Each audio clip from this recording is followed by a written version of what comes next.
ーワールド漫画先輩やってかんよーし今日もやっていこう。 Today is what 何かというとですね、これ前回とは何て言えばいいんですか。プレビアスエピソード。おお、なんだってプレビアスエピソード is こんにゃく貝。こんにゃく貝を書いてお前は何を言ってるのだと What you say って思ったと思うんですけど、実はでもそれをねやるとちゃんとインターナショナルピクチャーがジャパニーズピクチャーにチェンジするんだよというのを、実はもう漫画先輩今やってきたドローイングしてきたところだので、その結果を見せようじゃないか。送ってくれたこのイラストレーション、これね、これは誰が送ってくれたのかな。ダニー・ションデールさんですね。ダニー・ションデールさん、君はいい漫画後輩だ。ありがとうございます。 Thank you very much。 めっちゃうまいけどね、確かにね、ちょっとだけインターナショナル感が少しあるかもしれない。でこれなんでだろうなって思った時に、でもね、これ前回ビフォー回にプレビアスエピソードで何言ったかっていうと、線を細くするといいよとね、言ったものの、これもう線細いんだよねナローラインでできてて怖い。だからこれ多分悪くないんですよ、絵として。ジャパニーズピクチャーに多分近くて、何かが惜しいだけ。じゃあ何が惜しいんだっていうと、多分前回もちょろっと言ったと思うんだけど、ライティングリアリティ、今のジャパニーズイラストレーションはライティングリアリティがとっても細かい。教えてくれない。ディテールってことですね。ディテールリーなんですよねディテールがとても細かくね入っていく。これでも結構細かく入ってる方だと思うんですよ。これ多分ね、もっとね影の部分を落としましたとすると、もっとすごくジャパニーズ感が減ると思う。それを今お見せしよう。こんな感じで、なんか昔のディズニーアニメに出てきそうないいイラストレーションだけどね、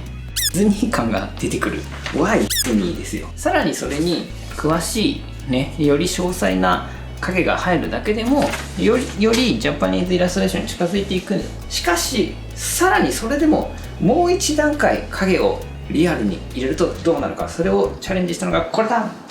バーン。変わったね。なんか光っちゃってるもんね。さっきね液タブでひたすら塗り塗りしてきたんだけど、これは何をやったのかっていうと、影を細かく入れ直しただけなんだよね。光の方向を意識してあげて、それに対してどういう風に影が入るかなっていうのをなぞってやっただけ。さらに言うとね、今は最後にエフェクトをかけるのが割と容易にできる。これはクリップスタジオでもフォトショップでも最後にオーバーレイモードでレイヤーをかけるとか、これは今はハードライトで入れてるんだけど、例えばこれは水色を入れました。ブルーカラー、ウォーターカラー。水色ってウォーターカラーでいいのかな。ライトブルー、そうですよねライトブルーカラーを上に入れてグラデーションして、さらに1枚かけてあるだけ。それだけでちょっと光の効果が入って、ここのアイブラックがね若干色が落ち着く。それだけでも色が落ち着く。カラーイズ、色がなんとなくこう派手じゃノービビットになっていく感じかな。ストロングがややウィーク、何言ってんだそんな感じになっていくでそれだけでも印象が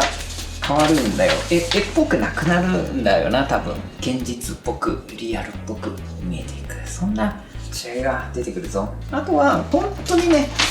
わずかにだけどこう影の線を太くしてあげている。シャドウラインをわずかにボールド。あとやっぱりこういうねシワシワクロッシングのねジャパニーズ言い方シワシワねと入れていくとベリーナイス。これをじゃあね、実際もうどうやったらそのリアルな影がシャドウが入っていくのかというと、もうこればっかりはね描いて消して探っていくしかない。彫刻に近いかもしれないな。えぐり出していくのだ。削ってなんかこう立体感あるようにね、どんどんこう形を選んで、なんか逆に立体感消えたなと思った瞬間にこうアンドゥして戻ってこうえぐってこう、こればっかりは、これはねペイトリオンとかにですね、このメイキング動画は上がっているので、ぜひそちらを見ていただいてフィーリングユー。まずシャドウディティールをベリー細かく、そしてさらにラインイズ基本ナローでから、これはもうすでにその時点で OK で、強いて言うとシャドウ側のシャドウ側のライン is わずかにボールド。そしてあとは最後エフェクト、オーバーレイ、ハードライト、ソフトライト、適宜上からグラデーションでかける。それだけでもだいぶ to Japan。影の色変えてますよね。あ、そうだった、それもそうだったね。影の色もねちょっと変わってる。実は全体的にブラックな影じゃないんだよな。早く塗るときは全体的にねもう黒一色の影を描けるのはファーストピクチャーにはまあ必要ではあるんだけど、実際影の色って肌の色の影とか髪の毛の影とかちょっとずつ色違うから、肌の色に少し寄せた茶色ブラウンを入れてあるわけなんですね。その素材に合わせた影の色を選んであげるっていうのも一個リアリティに大事かもしれないね。それがまとめ、This is まとめ。さあ、じゃあそんな感じで送ってきてくれてどうもありがとうね。割とこれぐらいのことでもジャパンっぽくなるよね。さあ、じゃあそんな感じでおしまいです。画面右下にいいねボタンがこの辺りにある人はぜひプリーズプッシュ。スマートフォンの場合はレッドボタンがプリーズプッシュね。あとはそう今言ったけどペイトリオンとかに今のメイキングなどがあるからぜひワンダラーズから入れるようになったらしい。待ってるね。